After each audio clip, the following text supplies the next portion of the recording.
Welcome back, pet parent. So excited for today's guest. And I was actually laying awake in bed the other night thinking about how am I going to introduce her, because she has been on the podcast before. And if you haven't listened to that episode, I'm going to absolutely recommend you go back and check it out. But one of the things that I was thinking about was nature.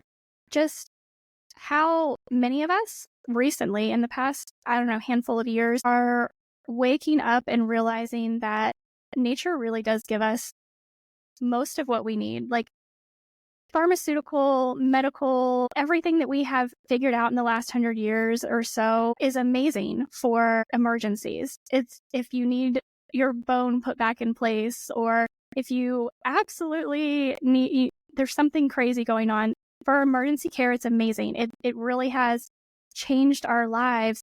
But when we think about just wellness and caring for ourselves every day and being proactive and caring for ourselves, nature is going to give us everything we need. And herbs are one of those things in nature that really, it's so abundant.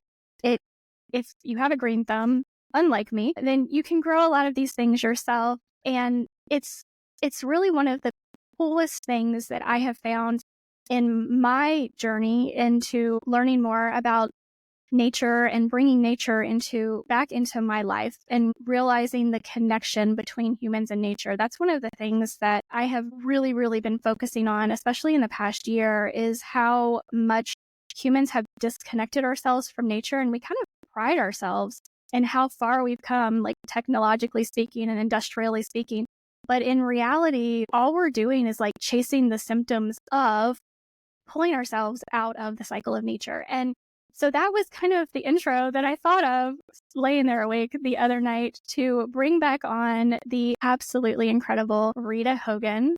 Thank you so much for being back with us, Rita. And we're going to talk a little bit today about a book that is getting ready to come out that you have published that I am so excited for. So thank you again for being here. Welcome.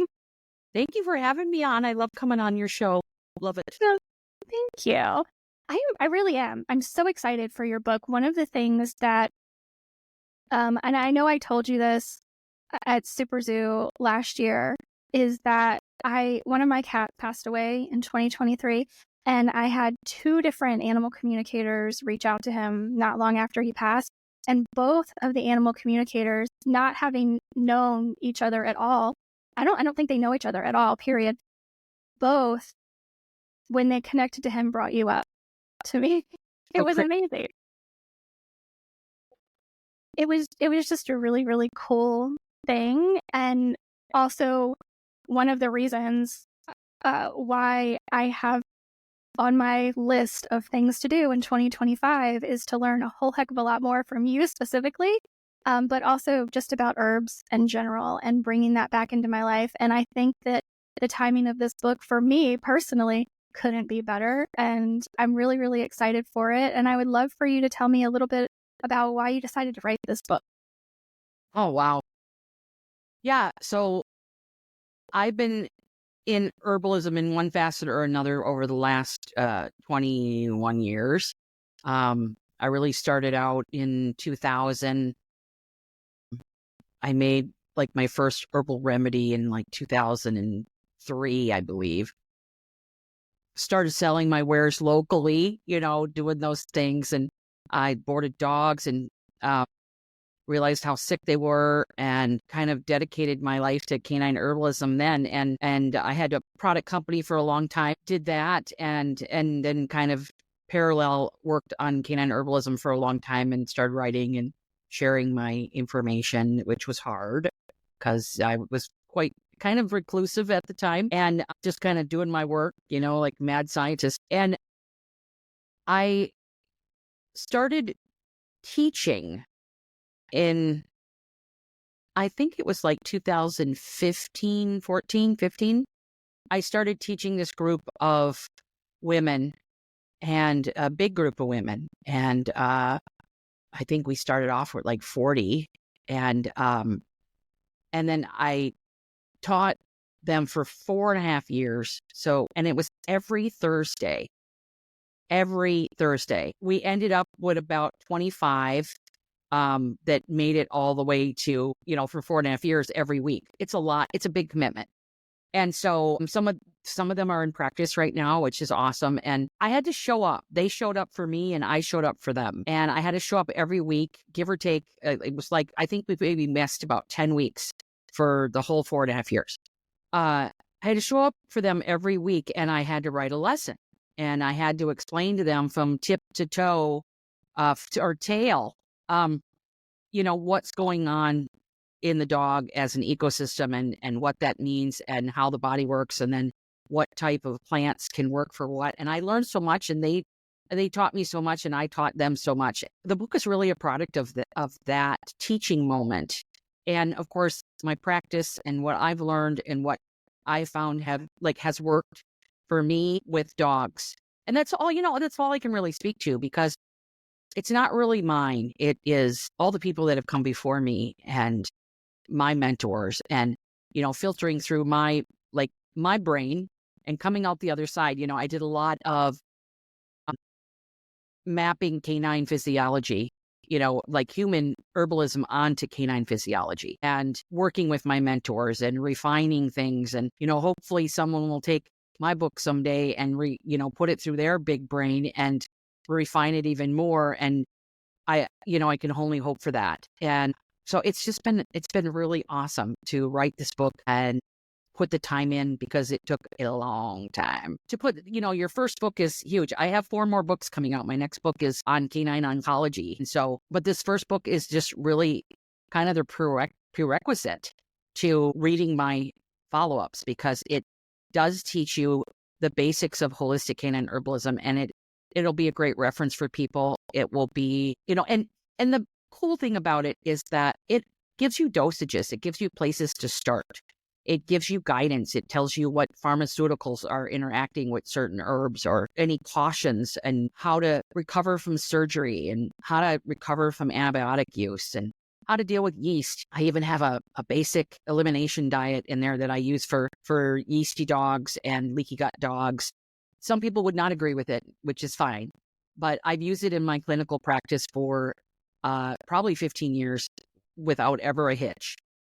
You have to do some modifications towards an individual dog, but it's only a 12-week diet. So it's not forever, it's just a few weeks, and it really does work well. I've tried to give you as many tricks of the trade as I can.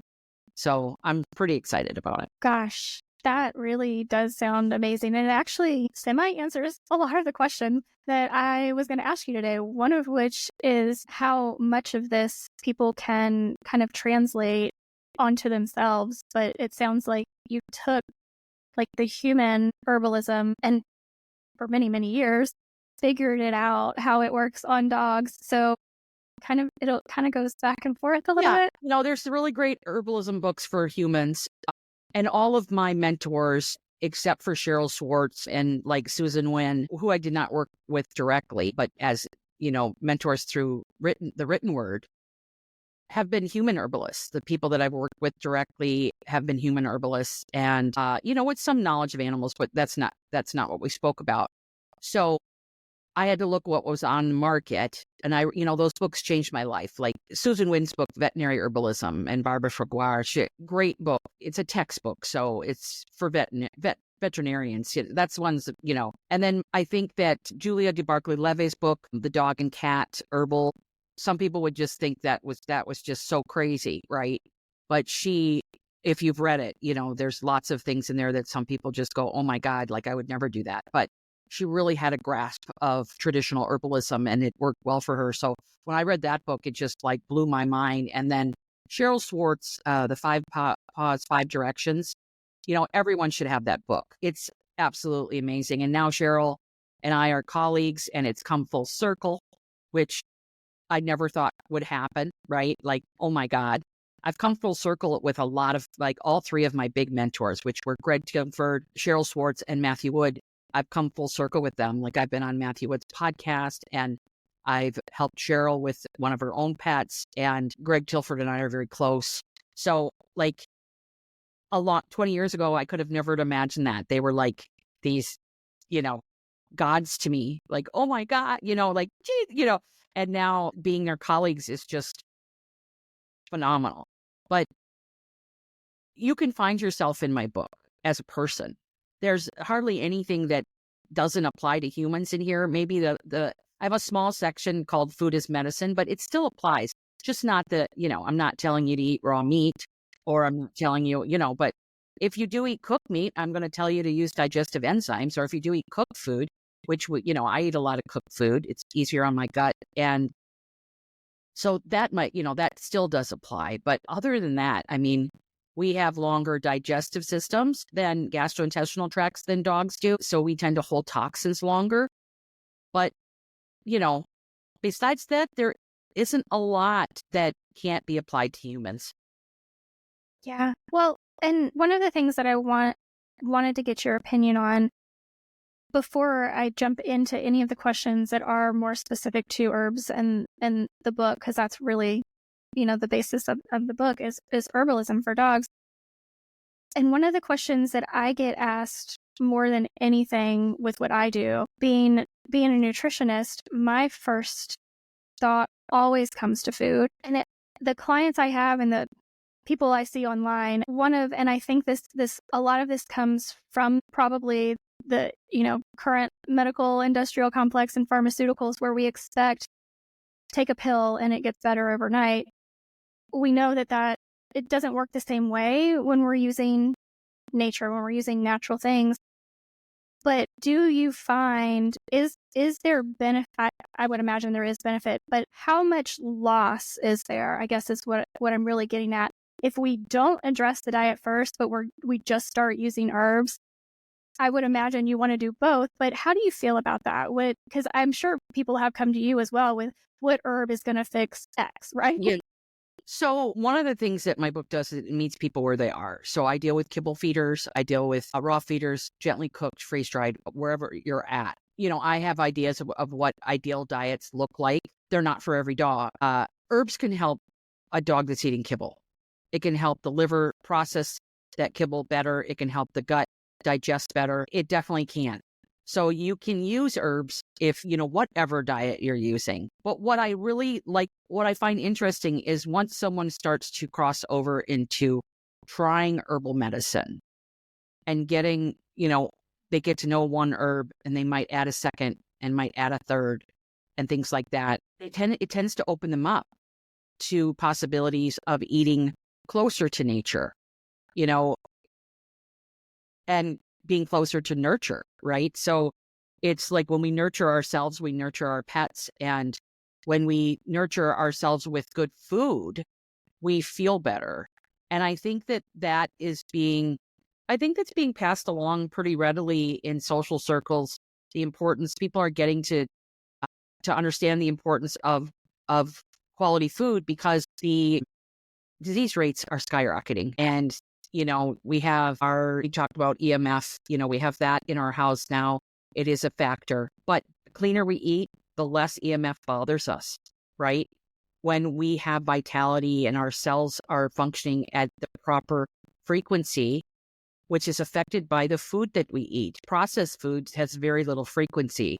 It has very little energy, or what's called voltage, in it. And when we eat foods that are alive, even gently cooked food can have a much higher frequency than something that's been sitting in a box, right? So I think everything feeds off of everything else. So when you incorporate natural medicine into your life and into your dog's life, I think it's a catalyst for feeling better, for doing better, for understanding nature, for even just getting outside more and connecting with the environment and connecting with your dog on a different level. I love that answer. And I love how you are being very intentional about meeting people where they are. It's definitely something I had to learn.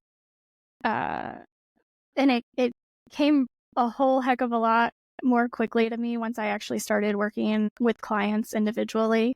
But no, you really need to be able to meet people where they are and just help one step at a time, whether that's a baby step or a giant leap, that's up to them. But I'm actually currently, as we're recording this, reading Dr. Casey Means' book, good energy. And it is exactly what I was thinking of when you were talking about how if we set our bodies up properly, then we can handle the outside world so much better, so much easier. The same thing is true for our pets. And that really is everything she talks about in this book is your cells are either producing good energy or they're producing bad energy. Yeah, Yes. absolutely. And go please. Well, I mean, she's exactly right. And the thing is that a lot of people say that everything starts with diet, right? And as a nutritionist, you'd probably agree. However, I disagree. Okay. And here's why. I think diet is beyond important. I think it's one of the most important things that you can do for your health. But in the last 20 years, I've met many, many, many dogs that have been referred to me with certain ailments, right? Very mild ailments. They eat the worst food that you can imagine. Okay. But almost all of them have been close to 20. And one of the things that they have in common, I always look for commonalities and like try to piece things together. And you think like, well, the heck, can they be almost 20 and eat the bottom of the barrel foods? I'm talking the last shelf at the Walmart, okay? Just horrendous foods. They all have this in common. They all live rurally, okay? They live where they can run and they exercise and they interact. They almost, I think, not almost, all of them had siblings, like dogs and other dogs, multiple dogs, okay? They basically live outside. Some of them got to come in, sure, absolutely, of course, but some of them didn't. They were outdoor dogs, right? They're breathing fresh air all the time. They're moving their bodies, right? They're foraging. They're eating wild foods, including animals. Whenever I got a dog like this, I would just start asking questions. Like, okay, what is it? What's going on? You have to look at those factors and what they do. Clean air, clean water, clean food. They're eating a lot of clean food, much cleaner than what we're able to give them in a confined setting. But that's an outdoor dog and a dog that has access to the outdoor pretty much unlimited. So when you bring that dog inside, that's where I think that those dogs should be fed really good food and really see like, okay, let's add the good food component and see how old they can get, right? And I think they'd probably live like my dog Susie, she lived till she was like 24 to 27. We're still arguing about it in my family. But she was that dog. She wasn't out outside. She got to choose to come in or out. I usually find her behind the chair in my dad's chair in the living room in the morning. But she stayed out a long time. And it was her choice. But and we lived on a farm and it was rural and it was safe and all those good things. Like you can't do that now, right? So we're bringing these dogs inside. And what we need to do is we need to do the best job we can to mimic the outdoors, right? We need to open our windows. We need to get air cleaners in there. Rodney and Karen talk about, building your own little air filter. They're not aesthetically pleasing, but if you are low on money, they rock. I have air filters in all of my rooms. My doors, my windows and doors are open whenever I can. Right now it's winter, so it's a little harder. But, getting that fresh air, diet is imperative for indoor dogs. Imperative. Absolutely. Because if you're not running free, if you're not running with your fellow dogs in community, you need to focus on exercise and diet and fresh air, fresh water. Like those are the things that are definitely needed because the organs aren't getting the voltage they need to survive and to thrive, right? We have a lot of liver cancers. We have a lot of spleen, tons of splenectomies, right? Tons of spleen damage. And this is all from stagnation. And stagnation happens when you sit on the couch. I mean, my dogs and I, last weekend, we did a marathon of a TV show, which I have not done. I can't even tell you. I can't remember the last time. I don't watch a lot of TV, but I was like, I'm going to sit and watch this show. And oh my God, it was so good. And my dogs were with me. We went out for pee. We came back in. They were like, I'm going to lay all over you. We had a really good bonding moment. But if I were to do that all the time, we would see a decline, because that stagnancy, if they're not moving their lymphatic system. And I talk about that in the book, like the lymphatic system is really important. If your dog can't get out and exercise, you got to do that manually. You got to add herbs that help the lymphatic system move. And so, not every dog can be on a farm running free and, killing little rabbits, poor little rabbits, and, foraging on berries and doing all those things like Monsieur Bobby from Portugal, right? Like, not every dog has that life. So we really have to focus on things. Like I was working with a woman that wanted to formulate a line for dogs in Singapore. Okay. Dogs in Singapore, the majority of them, probably over 85% of all dogs in Singapore live in high rise. Okay. They live in high rise apartments. And the farther you are off of the ground, the more the issues are pertinent to yourself and your dog, right? When you live on the 15th floor, that grounding energy of the earth is nowhere to be found. And you have dogs that, they go down in the elevator, they do their poop and their pee, and they go back up, and Singapore is like one of those cities where you have to import almost everything, right? So you have to look at what kind of dog do you have? Do you have an apartment dog? Do you have a regular house dog? Do you have a yard? Do you have a farm? And you have to adjust accordingly. So not to be controversial, Jessica, I do believe diet is everything. You already know that. But when you look at these dogs that don't have a good diet, what else do they have? Mm-hmm. And they have a lot of the things that the dogs with good diets don't have. So I think it's a combination of everything to increase longevity, and herbs can help with that. But, my book is Holistic Canine Herbalism, right? It's Holistic Canine Herbalism Applications and Practice. Like Holistic Canine Herbalism deals with the dog, mind, body, spirit.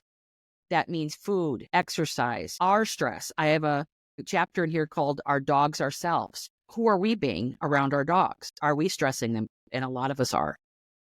Are we fighting with our significant others? Are we arguing with our children in front of them? Are we playing death metal, right, in front of our dogs? There's been really critical research on sound and frequency around ourselves and our dogs. And when animals and people are around the frequency of like heavy metal, like not just heavy metal, but like that speed metal and things like that, their voltage and frequency goes way down and it plummets their immune systems. I think that's, we just have to kind of reassess how we're living. And if we care about longevity, some people may not care, right? Yeah. Like that's not the person reading my book for sure, and you can live however you want to. But I think the science is really starting to look at these things that holistic medicine has been looking at for a long time. And that is what we do with our minds, what we do with our body, and what we do with our spirit, and how those things come together. And food and herbs are a huge part of that, because herbs are food. Yes. Well, and it's funny you bring up the music, because just this morning I was reminded of some studies that were done on classical music, various symphonies and things from hundreds of years ago, Mozart, Beethoven, all the people, Salieri. They really do. Like, they have studied people and how our cells function changes with these sounds, with these tones. And one of them, I want to say it was Beethoven Symphony number 5. It said there was a study showing that it actually stopped cancer cell reproduction. It was amazing.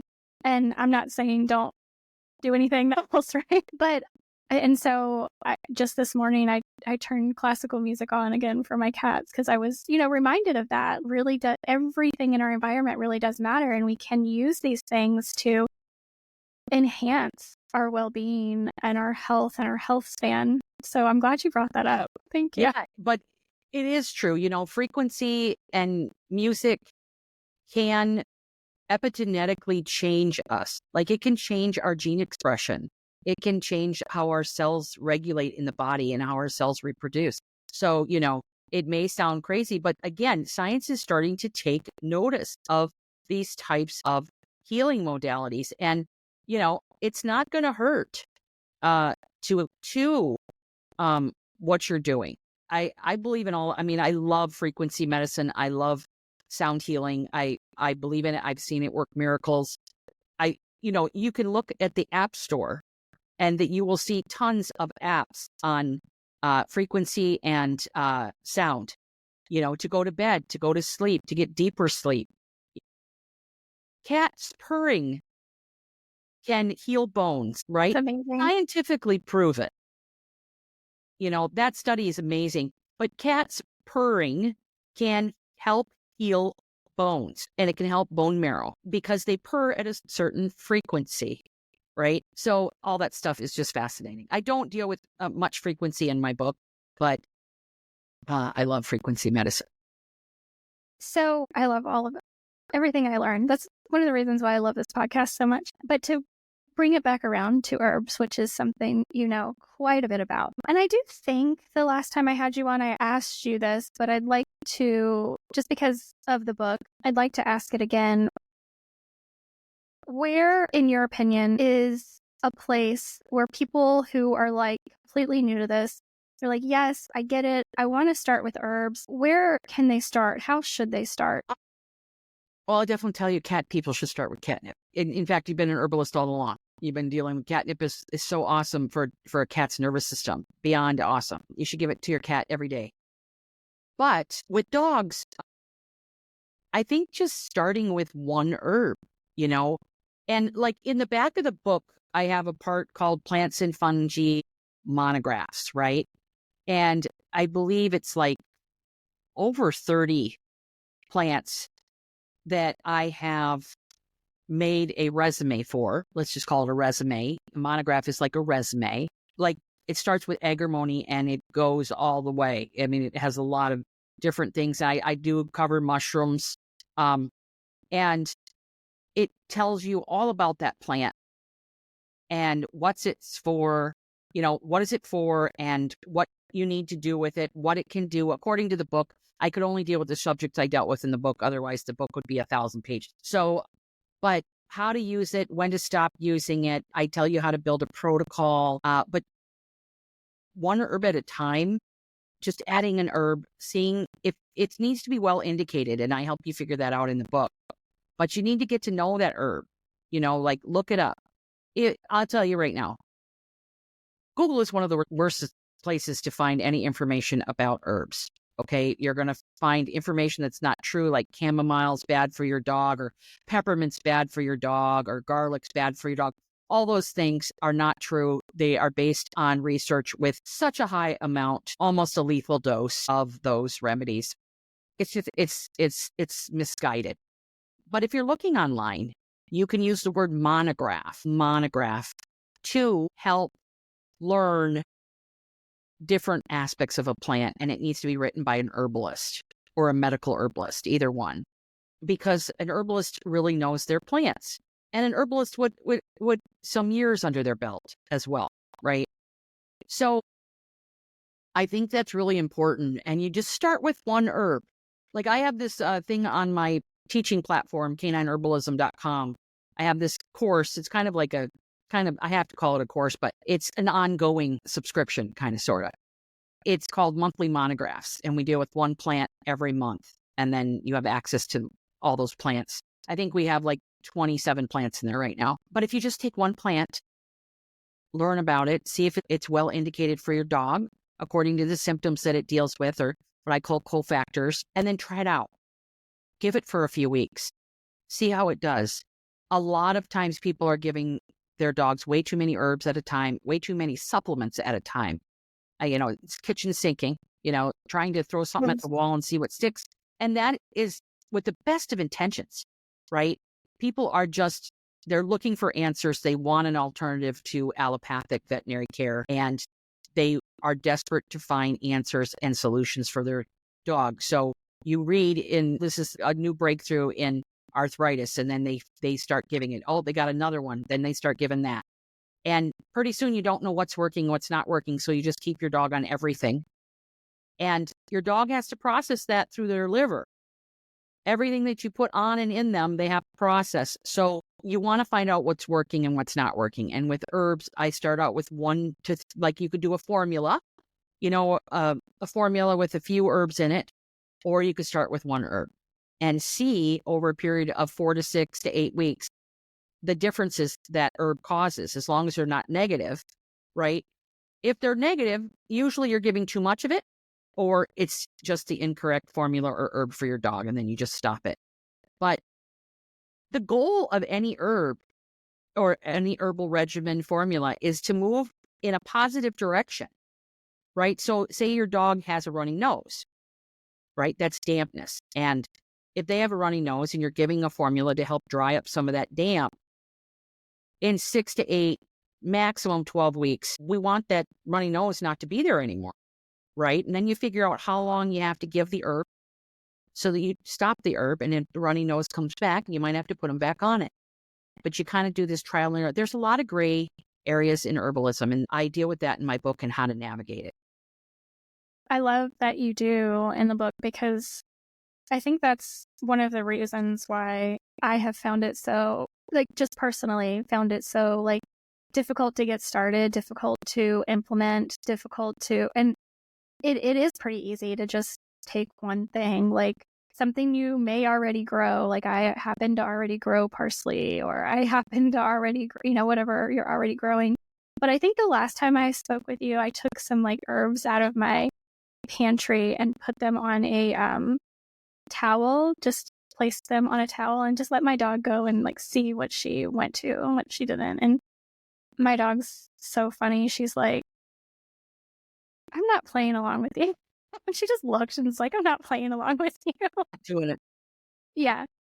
At least not while the camera's rolling, right? That's how Right. my dog was. But I do like the idea of just starting with one thing. And it can be something you already have in your pantry, but learning, like you said, with the monographs. But that's, again, another reason why I'm so excited for your book specifically, to help guide us through all the questions that we have about what if.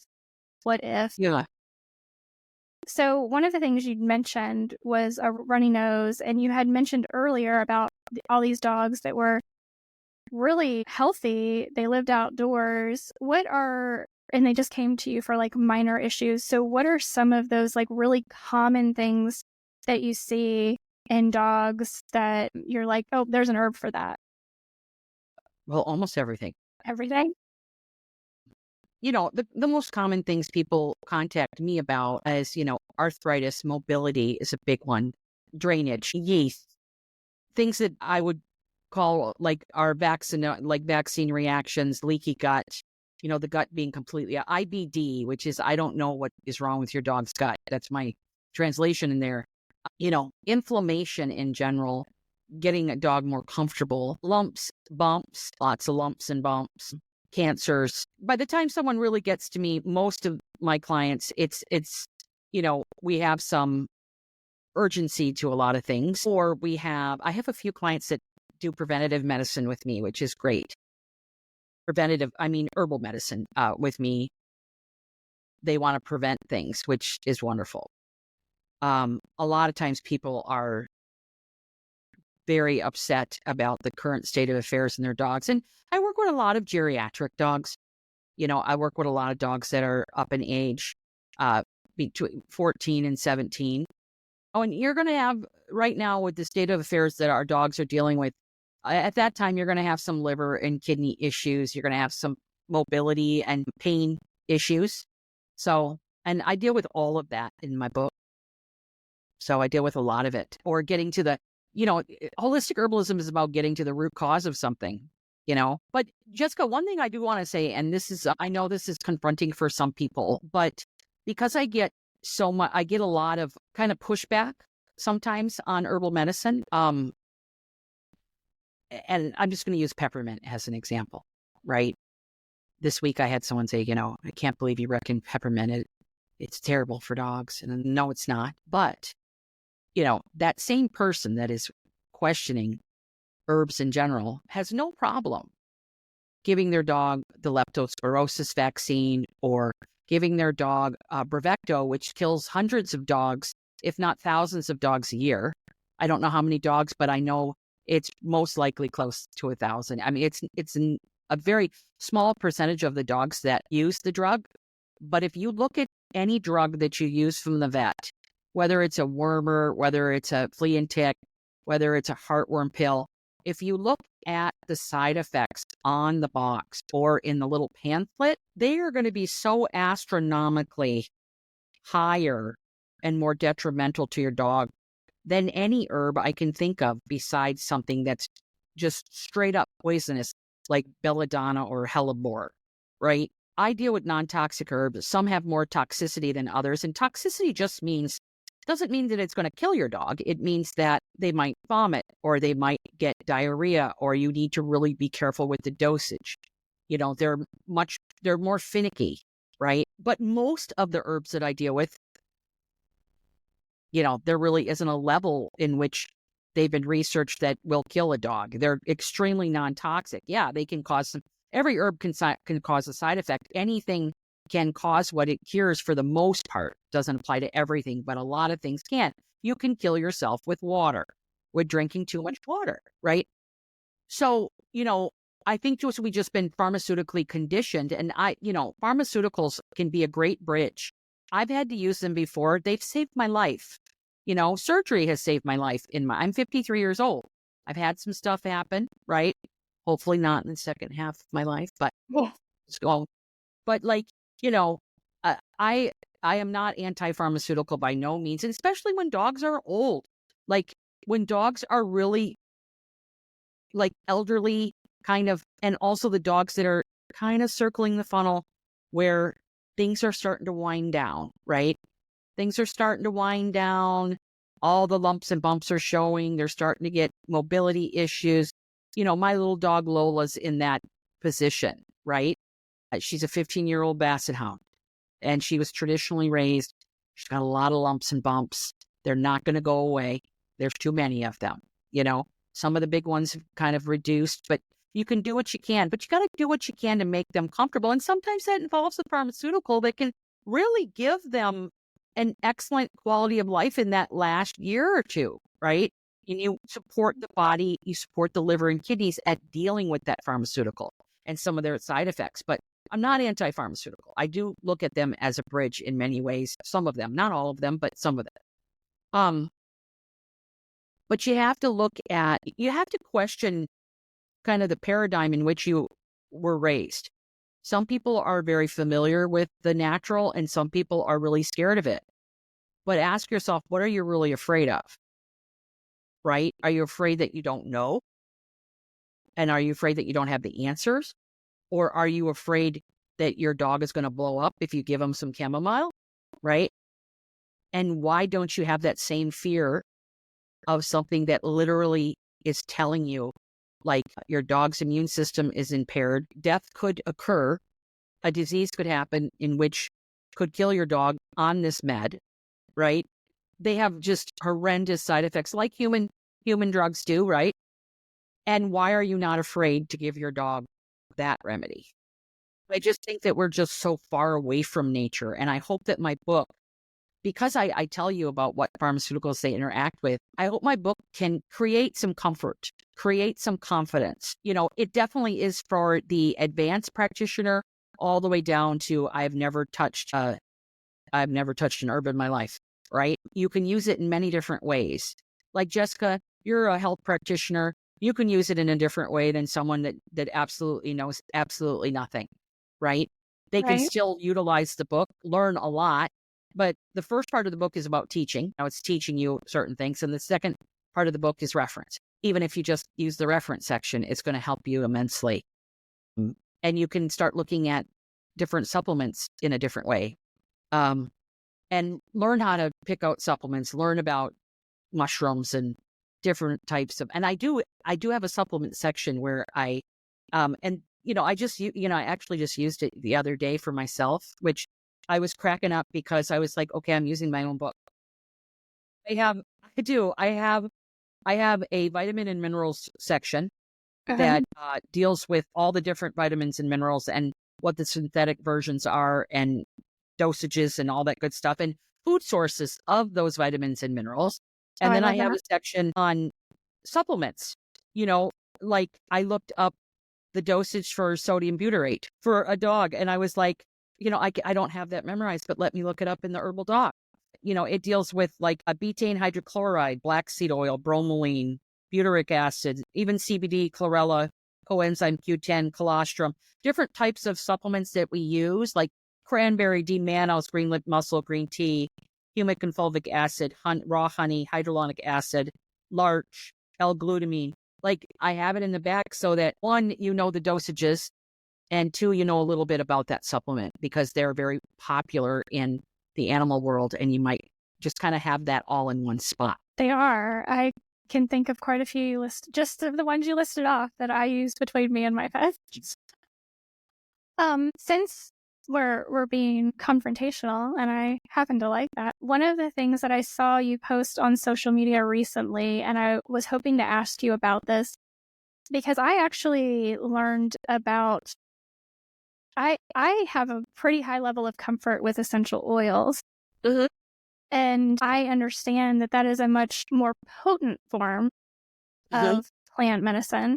So dealing with the herbs themselves, as I understand it, is actually even safer. But what I think, if I remember correctly, what you were posting about is what it takes to get to that essential oil, like the actual processes that you have to go through. And it isn't as sustainable, I guess, is kind of the bottom line. So I was just curious if you'd like to touch on that a little bit. Yeah. And, that goes back to what I just said.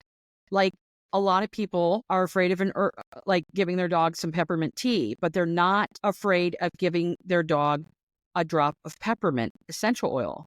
And one drop equals like 71 cups of tea. And it's because of what I call the American marketing machine. We've marketed these beautiful oils so hard and made them so commonplace and talked about them like that they're the end all save all of everything, right? And you should have much more care in using an essential oil than you would a regular plant. I think it's like 5 tons of rose petals go to I don't have the exact, like a half an ounce of oil. 5 tons. Have you ever felt a rose petal?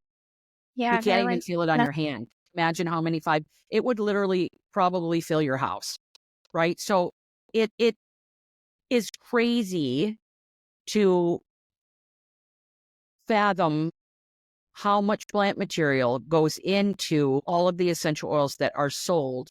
Not to mention so many of them are adulterated with other oils. I'm not brand loyal in my essential oils at all. A company can have really great lavender angustifolia and have not so great German chamomile essential oil one year and not the next because the weather affects essential oils so much. Nowhere in nature is that amount of essential oil found. Each plant has just a little, and they're in aromatic plants. That means plants with a lot of scent, like lemon balm, which is one of the most, it takes so much lemon balm. It's like rose to create any oil. I've made my own lemon balm oil, with a group of people, and I was just taken aback at how much plant material you had to use for like just one drop. And so it's an eye opener, and essential oils are not sustainable. That's why I love using them. And sustainable means that, one, they decimate plant populations. So it takes so much plant material. But two, like for, say, peppermint or lavender, which we can cultivate ourselves, they have a huge energy footprint. Picking those plants, processing those plants, distilling those plants, a huge, huge energy footprint. So what I like to recommend people do is buy very small bottles with reducer tops and use them how they're supposed to be used, which is aromatherapy, which is smelling. Zoopharmacognosy is awesome because you can offer that essential oil to your dog and let them sniff it. They'll let you know that they are not interested or if they are interested. And then you can put the cap back on and you can have that oil for years and years. You don't need to purchase a large amount. I have used essential oils for the last 30 years. I use them a lot in salves, in like a topical. I'm not saying I don't use them, but in my practice, I don't hardly ever use them unless we have severe emotional trauma, when other things aren't working. right? Homeopathy, I love using homeopathy. That footprint is very low and sustainable. I use phytoembryonic therapy, which is plant stem cells, very sustainable, allows the plant to reproduce and finish its life cycle. It doesn't affect the life cycle of the plant. And then, regular herbalism. And then if there's an issue, I use essential oils. I also use flower essences. Those are also very sustainable. Don't even have to hurt the flower if you don't want to. And then essential oils are my last gig, but I've seen them work miracles, in horses, in dogs, in cats, using zoopharmacognosy. I have used them with cancer. Some of our great cancer essential oils are becoming extinct, which is sad, like frankincense, right? Those trees take 30 years to produce oil, and a lot of them are on the Plant Savers endangered list now. So, and it's specifically due to essential oil production, and a lot of them are adulterated. So, yeah, I mean, from an herbalist perspective, I love essential oils. However, I use them with reverence. I use them with intention. They're not my first grab to go, but I implore everyone not to buy as much of them, only to buy what's needed. And really, you can use essential oils very effectively with a half a dram or a dram, which is just a wee bit, right? And use them with self-selection and zoopharmacognosy. I'm not a huge fan of diffusion. I don't diffuse. I don't recommend people diffuse. The reason why is that every single person or dog or cat is getting a medical treatment in that home. And essential oils are not meant to make your house smell better. The Forever Dog Life is a lovely kind of mix of different plants that you can put in water and let them simmer, and it fills your house with great smell. I love that instead of using essential oils. Orange essential oil makes me feel so happy, right? I whiff it and I'm just like, oh my God. And grapefruit. I love organic grapefruit. I go, I get all like, oh, I love it. It makes me so happy. But it's just a whiff. And when you diffuse, it goes into your bloodstream, it goes into your cat's bloodstream, it goes into your dog's bloodstream. They may not need it. And orange has medicinal properties. Lemon has medicinal properties. Peppermint, I would not use around my dogs unless it's just giving them a sniff, having them choose it, and then either walking away or sitting down by it or wanting to sniff it a little more. Yeah, I mean, I think we need to be mindful of our plants and nature. And a lot of people don't understand the intensity that it takes to produce an oil and what that looks like. I have a few, like I allude to it in my book, but I know a couple of, whenever essential oils come up, I always mention these people because they are so wonderful in the world of essential oils. It is Kathy and Florian Skipper. Kathy Skipper is a French-trained aromatherapist I don't even think you could count the hours that she has put into her craft. I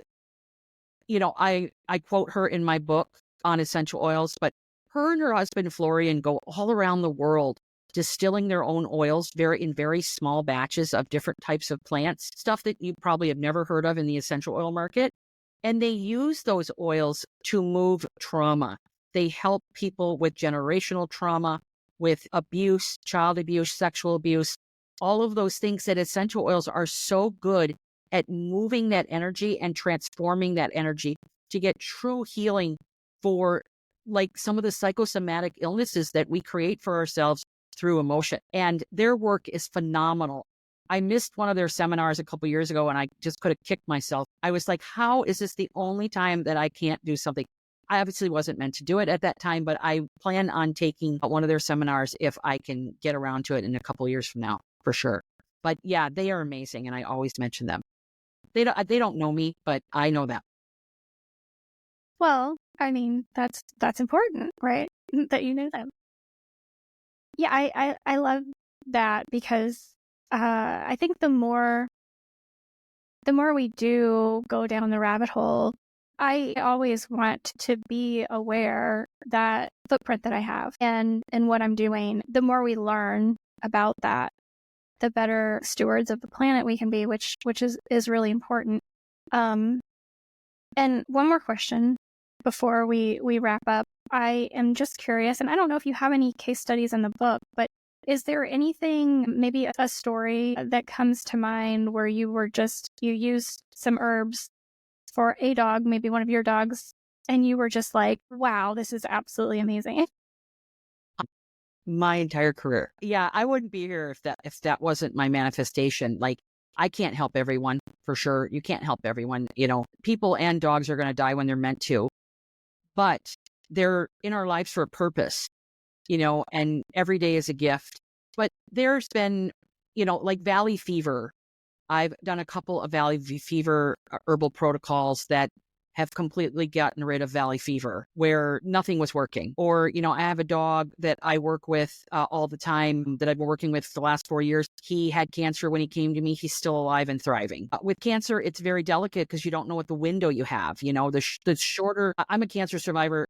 I talk from experience, but when your window is tiny, you need to take huge action. You don't know how big of a window. And this dog had a bigger window, and we were able to help him and stop the progression of the cancer, and he's doing really well. I deal with a lot of mast cell cancers. But recently I had a horse. I know this isn't a dog, but I just want to tell you about the horse. This was the most recent. This is just the most recent. I have this thing called the Canine Herbalist Advisory. And I go in there and people ask me questions and I give them, try this or do this or whatever. So I do like a live thing every month. And a few months ago, I was on a live and someone asked me about their horse. And I love it when people come back and say, oh my God. And I don't hear about it. A lot of times I hear about things like years later, like, oh yeah, I used her and she cured and I'm like, I would have loved to know. But this woman asked me about her horse and they were going to have to put the horse down because of its mobility. When horses can't walk, it's a terrible thing. And I'm like, I would try mountain pine. I rattled off a starting dose for the horse. Most horses are between like 500 and 900 pounds, and some big ones are over 1,000, but, roughly. She said it was a medium-sized horse. And so I rattled off a dosage and told her, give it 2 to 3 times a day. Start out with once, then do twice, and see how it goes over the next, a few weeks or whatever. And that horse was running around in like a few days. And, and that's what you call well indicated.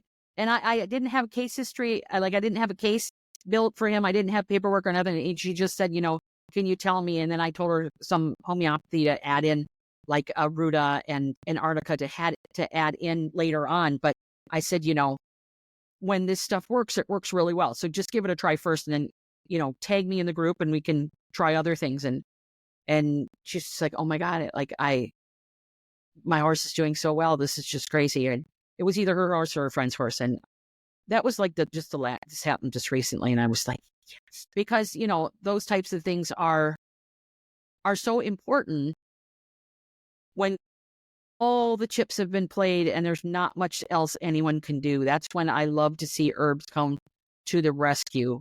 But even things that make a difference in everyday life, like acid reflux, right? I deal with that in the book. There's all these different causes of acid reflux, and finding that right remedy that stops your dog's acid reflux. A lot of times it's emotional combined with diet combined with an herb. That's acid reflux for me. But recently, my own dog, and this is just a really great, this is an everyday thing, right? So my Basset Hound that we talked about, she's circling the funnel she's in her last days, I believe. I'm hoping she makes it another year. But she has anal cancer, and we don't do much with it. We don't even act like she has anal cancer. We do what we can for longevity every day. She is on an herbal support protocol. But one of the side effects of her anal cancer is diarrhea. And when I say diarrhea, I mean volcanic, explosive, shoot it to the wall, nasty. Everyone's crying while they clean it up. She had it during Christmas packages opening this year, which was lovely. Everyone's crying and going, poor Lola and poor myself. You get the nose plug. You're like, oh my God.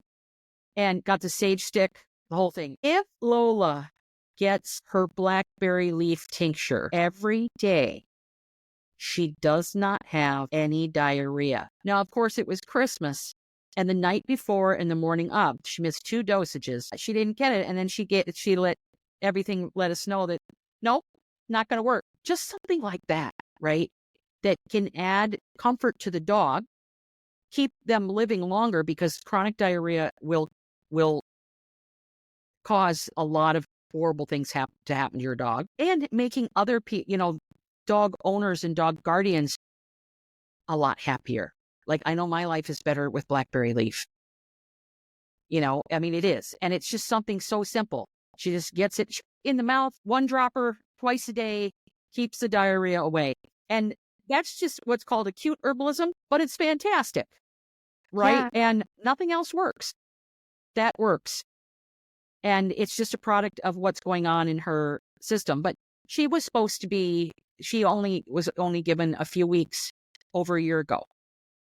So Wow. she's doing really well.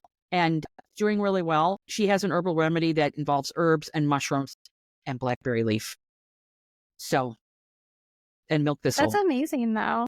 Yeah. I've been there. I had a cat who passed a number of years ago now, but his last 2-ish years of life, I mean, the diarrhea was so bad. I had puppy pads up on the wall because he would get in the litter box and it went everywhere, right? I totally get that. Yeah, no, we have I have 2 dining rooms because I don't know, you had 2 dining rooms in the 70s, right? Yeah. So I've got these 2, I have the regular dining room that's attached to the kitchen, and I have this other room. I use it to do puzzles. And for some reason, that is the place where things go down.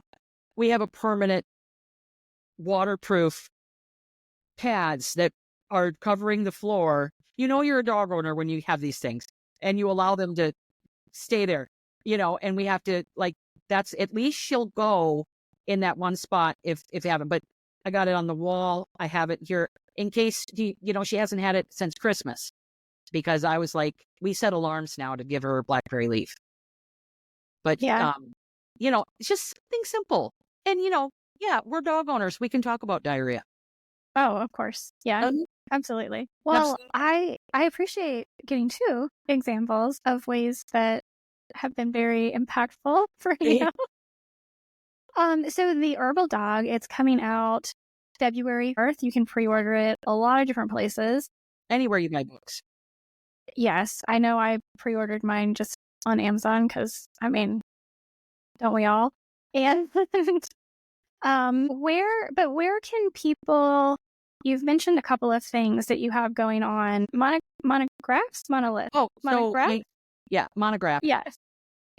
My teaching platform is canineherbalism.com. You can find my podcast. You can find the advisory, which is $15 a month. You can ask unlimited questions about anything. People, dogs, cats, birds, I don't care.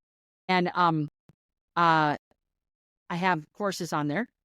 And then I have Canine Herbalist. So that's Canine Herbalism. I have Canine Herbalist, and that's my store and where I do consulting and formulation inquiries and things like that. And then I'm on all your socials at Canine Herbalist. And I think that's basically it.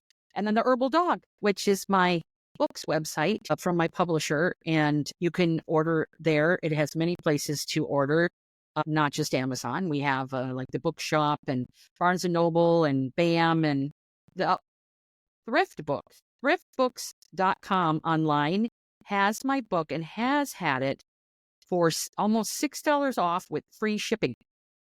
So it is actually the cheapest place to get my book right now. Oh, wow. Okay. I think I've heard of them. And you said that, and I'm something went off in my brain. I've heard of them before. I was I keep checking, and I'm when is it? It's still on. I'm oh my God. And I will also have copies for sale that I will sign, but those will be on my website, hopefully by the 4th. Awesome. And then I know you're doing a book tour this year. So those places and dates will be on the Herbal Dog. They will be on the herbalDog.com, and they will also be on my social media stuff. So yeah. And I'll be publishing that on Monday. Yay. And I can't wait to see you in July. I know that one's going to sell out very, very quickly. And I think, I'm just really, really excited and so grateful for you and appreciate you helping so many dogs and pet parents learn more about how to use nature, how to get back to nature and really find that health span, that long, healthy health span. That's the goal. Absolutely. And thanks so much for having me on, Jessica. I really appreciate it. Of course. Thank you so much, Rita.